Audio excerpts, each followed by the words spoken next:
Assalamualaikum warahmatullahi wabarakatuh. Saya Rahmi, NIM 1900473 akan menampilkan tentang klasifikasi makhluk hidup. Selamat menyaksikan.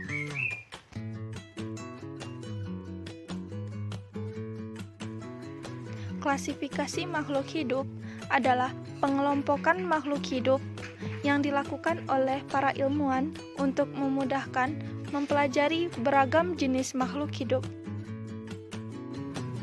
Lebih spesifik, tujuan klasifikasi makhluk hidup adalah: pertama, mengelompokkan makhluk hidup berdasarkan persamaan dan ciri-ciri yang dimiliki. Yang kedua, mendeskripsikan ciri-ciri suatu jenis makhluk hidup untuk membedakannya dengan makhluk hidup jenis lainnya. Yang ketiga, mengetahui hubungan kekerabatan makhluk hidup.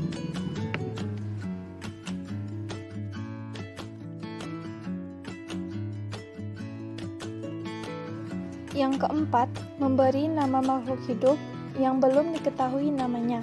Yang kelima, menyederhanakan objek studi sehingga mempermudah mempelajarinya. Yang keenam, mengetahui tingkat evolusi makhluk hidup atas dasar kekerabatannya.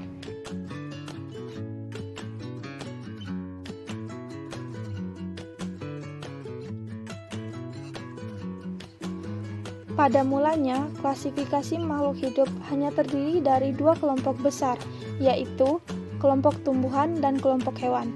Sistem tersebut dikembangkan oleh Aristoteles, kemudian Carolus Linnaeus berupaya mengembangkan sistem klasifikasi yang lebih lengkap, yaitu sistem klasifikasi 5 kingdom yang umum digunakan pada saat ini.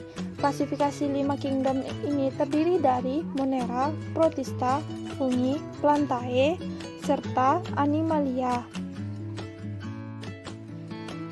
Ciri-ciri makhluk hidup yang pertama yaitu bernapas. Respirasi adalah proses pengambilan oksigen dari udara bebas untuk oksidasi makanan, sehingga memperoleh energi dan mengeluarkan karbon dioksida sebagai zat sisa.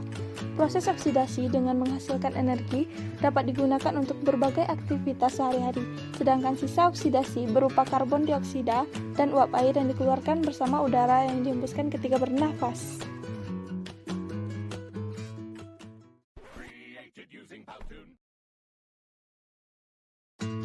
Ciri-ciri yang kedua yaitu bergerak. Bergerak adalah perpindahan posisi seluruh atau sebagian tubuh makhluk hidup. Hal ini disebabkan oleh adanya tanggapan rangsangan. Gerak pada manusia dan hewan yang dapat menyebabkan perpindahan tempat disebut dengan gerak aktif. Misalnya saja, manusia alat geraknya berupa tangan dan kaki, sedangkan katak alat geraknya berupa kaki yang berselaput.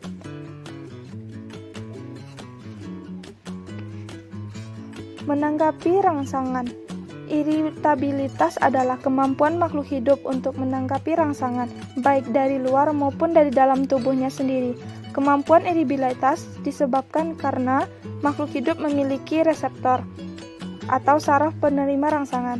Setiap makhluk hidup mempunyai kemampuan menanggapi rangsangan dengan cara yang berbeda-beda. Contoh, daun tumbuhan putri malu yang mengetup saat terkena sentuhan.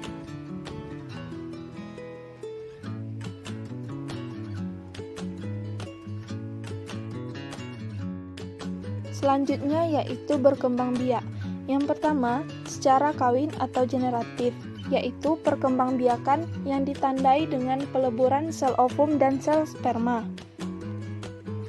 Yang kedua, yaitu secara tidak kawin atau vegetatif. Secara tidak kawin atau vegetatif ini, perkembangbiakan yang tidak melibatkan sel ovum maupun dengan sel sperma.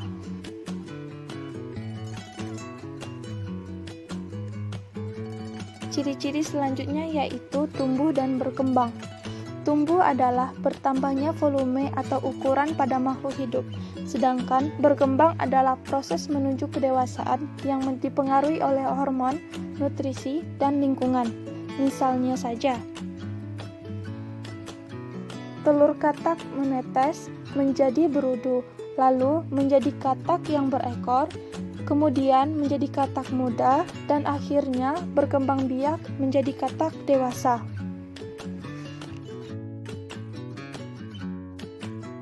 Ciri-ciri selanjutnya yaitu membutuhkan makanan.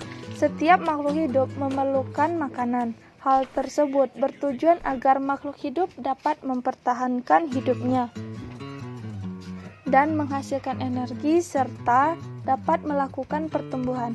Berdasarkan pemenuhan kebutuhan makanannya, makhluk hidup dikelompokkan menjadi dua, yaitu makhluk hidup autotrof dan heterotrof.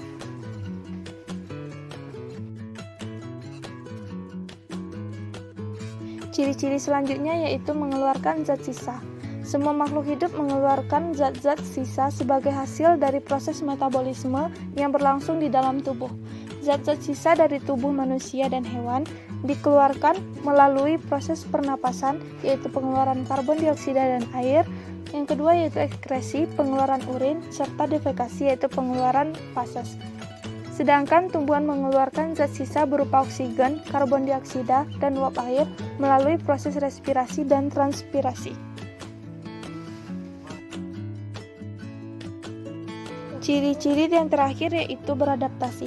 Adaptasi adalah kemampuan makhluk hidup untuk menyesuaikan diri dengan lingkungannya agar dapat bertahan hidup. Contoh, adaptasi pada hewan adalah terdapat berbagai bentuk paruh dan kaki pada burung sesuai dengan jenis makanan dan tempat hidupnya.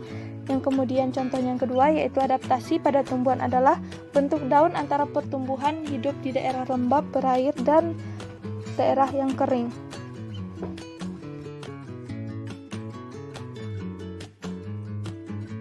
Sekian penjelasan tentang klasifikasi makhluk hidup dari saya.